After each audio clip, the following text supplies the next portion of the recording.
paz, Senhor Jesus, amém? Ainda em pé, abra sua Bíblia comigo em Lucas, Evangelho segundo escreveu Lucas, capítulo 18 e versículo de número 1. Desde já quero agradecer a Deus por essa oportunidade que o Senhor Jesus tem nos proporcionado de aqui estarmos nessa noite. Que Deus abençoe a vida do irmão Felipe, que nos lançou esse convite, pastor Adoala, que Deus abençoe a sua vida, os obreiros da casa do Senhor, irmão Paulo, muito bem falado do irmão Felipe, que Deus te abençoe, essas irmãs do círculo de oração, cada jovem que aqui esteve aqui na frente, Deus abençoe o trabalho dos irmãos. Evangelho segundo escreveu Lucas, capítulo 18, versículo 1, quem encontrou, diga amém. E contou-lhes também uma parábola sobre o dever de orar sempre e nunca desfalecer, dizendo: havia numa cidade um certo juiz que nem a Deus temia, nem respeitava homem algum.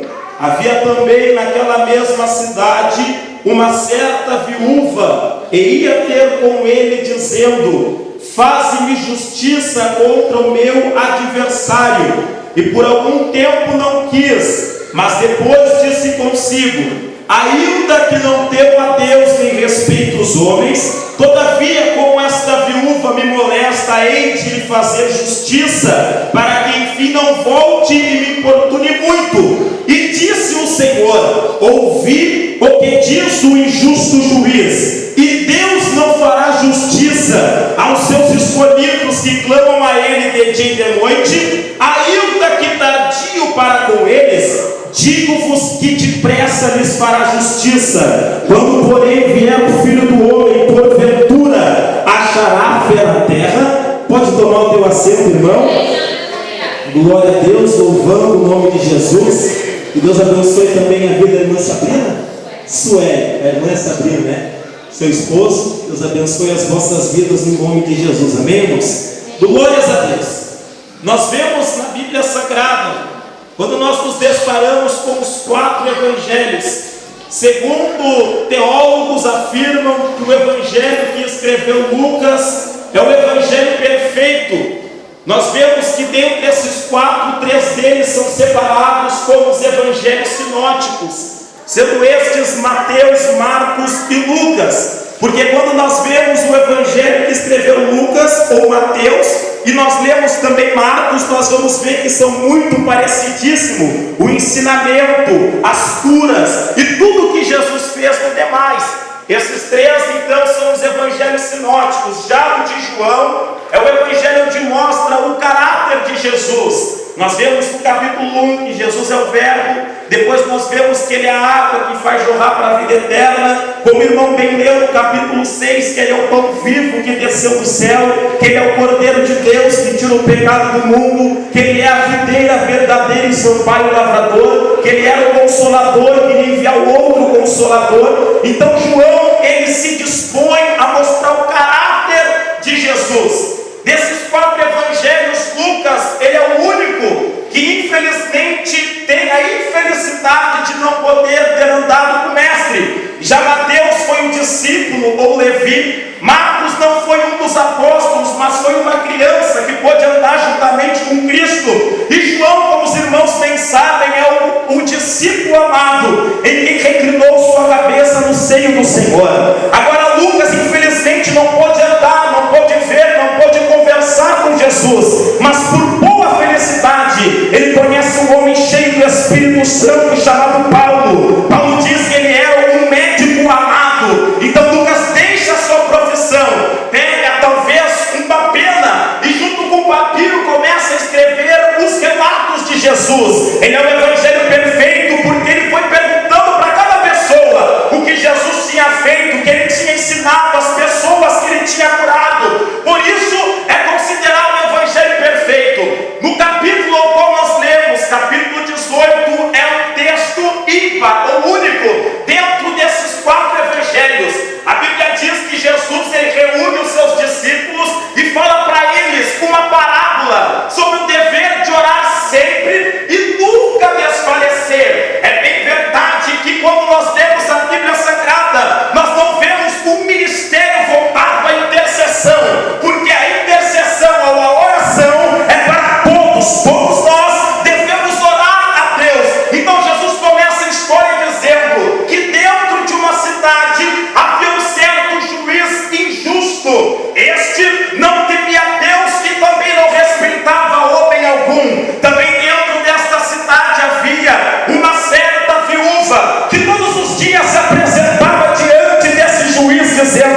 fortaleza. Bendito seja o nome de Jesus. Quando nós vemos na história, nós podemos ver e não podemos tirar a viúva que era colocada como personagem principal. Eu pensei muitas vezes perguntando para o Espírito Santo: não podia ser um pai de família na presença desse juiz? Não podia ser um sacerdote, um fariseu? E ele me respondeu que não, deveria ser uma viúva, porque quando nós viramos as histórias da Bíblia Sagrada, lembramos da vida de Noemi, perdeu o esposo, ficou desamparada de seus filhos, aleluia.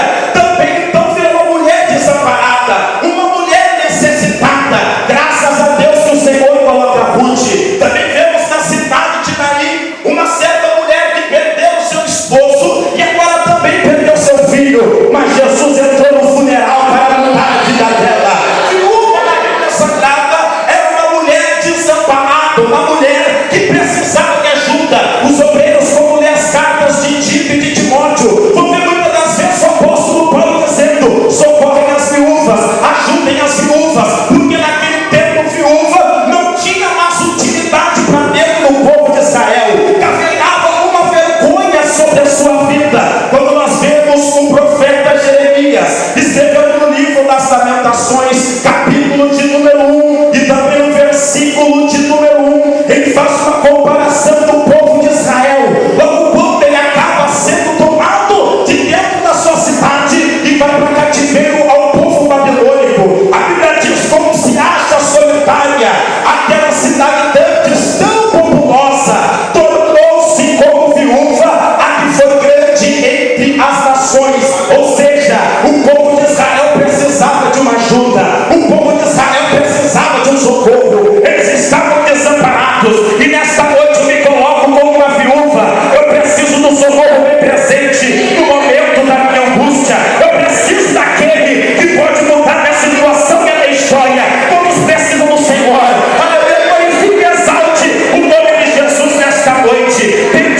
jovens, coloque os jovens para orar, porque lá na igreja que eu comecei, lá na igreja da Boa Saúde, tinha jovens que buscavam a presença do Senhor, tinha jovens que oravam na presença do Senhor. Bendito seja Deus. Jesus fala: Deus não fará justiça aos seus filhos que clamam a Ele de dia e de noite. Jeremias diz no 33 verso 3: clama a mim, responder-te-ei, anunciar-te-ei coisas grandes e firmes que tu ainda não sabes. Deus, Ele faz justiça. Quando nós vemos Deuteronômio capítulo de número 32 e o versículo 4, aleluia, Moisés ele descreve dizendo: Ele é a rocha cuja obra é perfeita, porque todos os seus caminhos juízos são. Deus é a verdade e não há nele injustiça. Justo e reto Ele é. Deus, Ele é justo. Deus, não há dentro dele injustiça.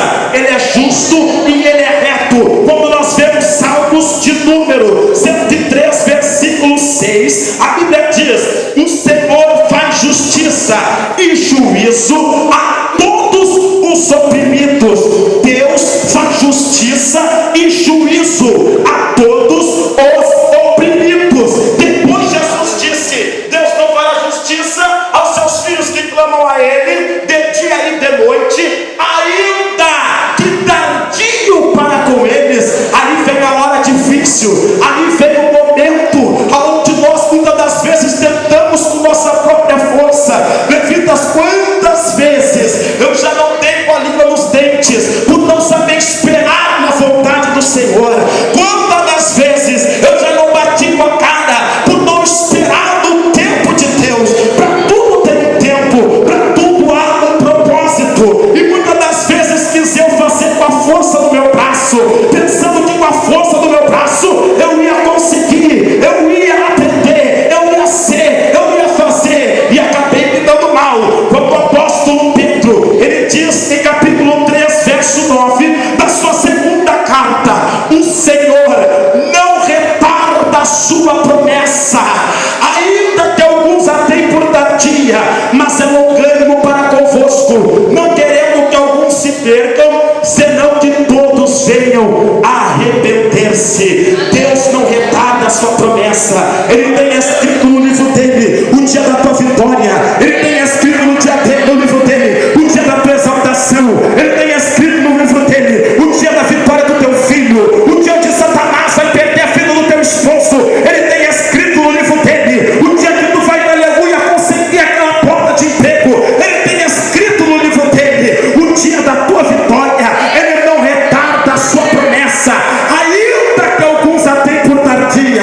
Nós pensamos que demora, nós pensamos que Deus está demorando, que Deus não está escutando. Quantas das vezes eu já não ouvi? É só promessa, irmão Gabriel, as coisas não acontecem, é só profecia. Levanta-se um aqui e outro lá, mas nada se move na minha vida. Eu oro e as coisas não acontecem, aleluia. Mas Deus, Ele não retarda a sua promessa. Eu já pensei assim, eu muitas das vezes senti vontade de retroceder, mas aleluia, pela graça do seu Espírito que não deixou, eu continuo andando de fé em fé, chorando com lágrima, mas acreditando que vou colher com alegria, porque quem leva a preciosa semente, andando e chorando, voltará sem dúvida, trazendo consigo seus folhos. Bendito seja o nome de Jesus. Glorifica a Deus nessa noite.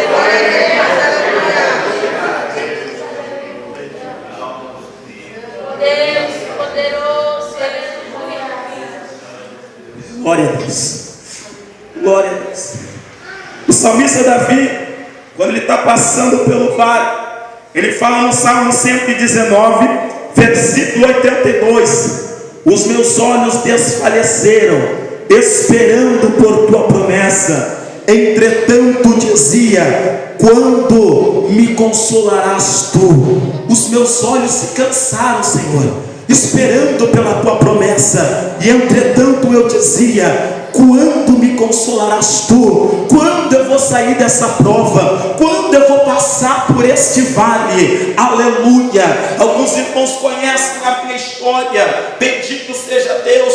Nasci num lar onde ninguém dentro da minha casa era cristão. Aos 7 anos de idade, minha mãe vai para o seu serviço, seu patrão apresenta para ela uma nova colega que quer trabalhar com ela, e esta apresenta Jesus para a sua vida. Minha mãe deixou o carnaval, deixou o cigarro, deixou as drogas, deixou o álcool, colocou a Bíblia debaixo do braço e começou agora a servir a Cristo. Meu pai era desviado da casa do Senhor, se jogava na cocaína, no álcool. Satanás estava tomando conta, escravizando, roubando e matando a vida do meu pai. Eu tinha um testemunho no meu lar para não seguir. Enquanto eu arrumava as coisas do meu pai, comprava drogas dentro de suas roupas. Muitas das vezes minha mãe orando, dizendo: Senhor, os meus olhos desfalecem esperando tua promessa. Quando me consolarás tu? Certa feita, aos 12 anos de idade, então Satanás toma conta da minha vida, faz eu conhecer o brilho desse mundo, começa a usufruir o álcool, do álcool para o cigarro, do cigarro para a maconha,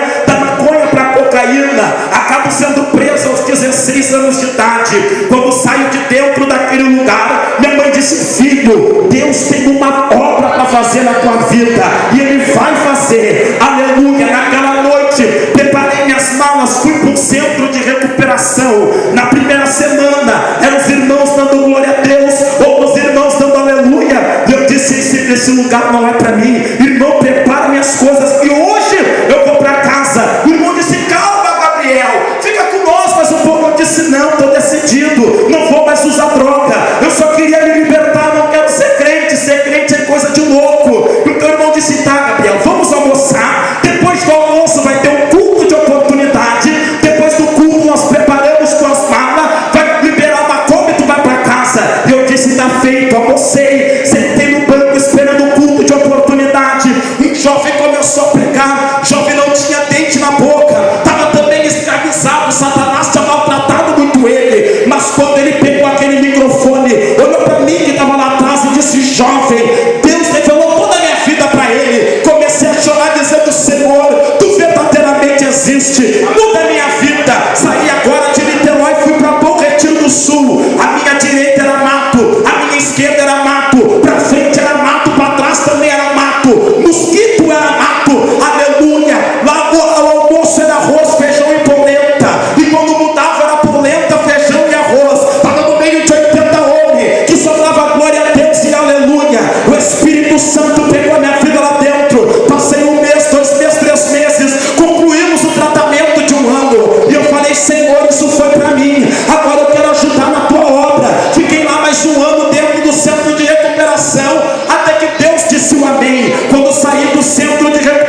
ela teria um testemunho muito edificante para vos dizer.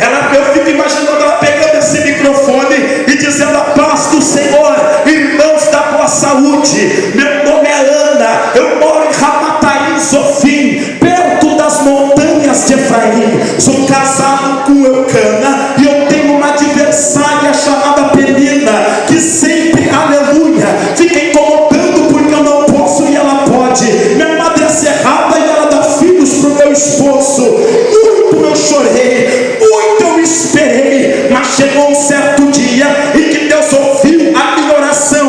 O sacerdote do templo pensou que eu estava até embriagada, mas eu tive calma naquele momento e disse: a tua serva não está embriagada, só está angustiada a sua alma, aleluia. Então ele me falou: vai em paz, então Deus te conceda a tua petição. Eu fui em paz para casa. Naquele dia me deitei com Eucana e Deus me deu um filho, mas não um filho qualquer não. Os irmãos conhecem Samuel, hoje ele é profeta, hoje ele é juiz e é sacerdote, porque quando Deus faz, ele faz.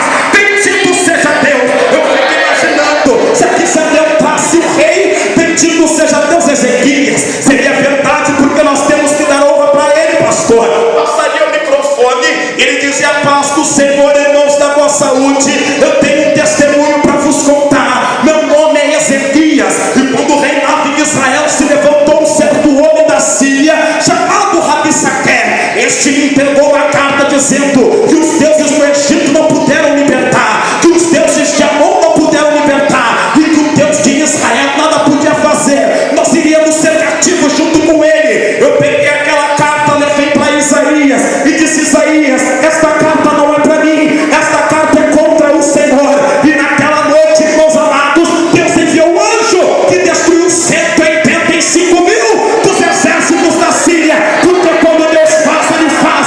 Eu peço para os irmãos se colocarem de pé aqui nesta noite. Bendito seja Deus, aleluia. A minha vontade ou o propósito que eu venho aqui vos dizer: não parem de clamar, não desistam desta caminhada, que esta mensagem sirva de combustível para as vossas vidas espirituais, para que vocês creiam que Deus não é homem para que minta, nem filho do homem para que se arrependa. Se ele disse, ele vai fazer. Se ele prometeu, vai acontecer no tempo dele e no propósito dele. Bendito seja o nome de Jesus. Eu vou passar para o pastor. Glória a Deus. Dê a mão para o irmão que está do seu lado. Peço para os músicos aqui nesse momento prepararem o louvor. Glórias a Deus. Primeiramente, eu quero saber se tem alguém ainda que não aceitou Jesus como seu único e suficiente Salvador, e nessa noite quer aceitá-lo ele. Bendito seja Deus. Quero vos dizer, você que está aqui pela primeira vez, que não foi você que escolheu a ele, mas ele é quem te escolheu, aleluia, para que tu venha aqui, dê frutos na sua presença, e que a tua tristeza, a tua angústia, as dificuldades que tu está passando, ele vai tomar conta e vai te ajudar nesta peleja. Amém, irmãos? Ninguém aqui, todos já conheceram Jesus, já aceitaram como seu Salvador? Então dê a mão para o irmão que está do seu lado e vamos orar a Deus nessa noite, mas com um propósito. Clame para aquilo que ainda não aconteceu na tua vida, aquilo que Deus te prometeu, mas ainda parece que está longe. Clame por isso, e nós temos a plena certeza que no tempo exato Deus vai fazer você estar no lugar certo, na hora certa, para receber a bênção que ele prometeu para a tua vida. Oramos a Deus. Bendito Deus, grandioso e eterno, poderoso Pai, ó Pai da graça, Pai da glória, Pai das luzes, Pai da eternidade, Príncipe da paz. Eu te agradeço, Senhor, por estar na tua casa neste momento, com os irmãos da boa saúde. Ó Deus, abençoa, desde o mais moço até o mais velho. Senhor, há tantas promessas nas nossas vidas,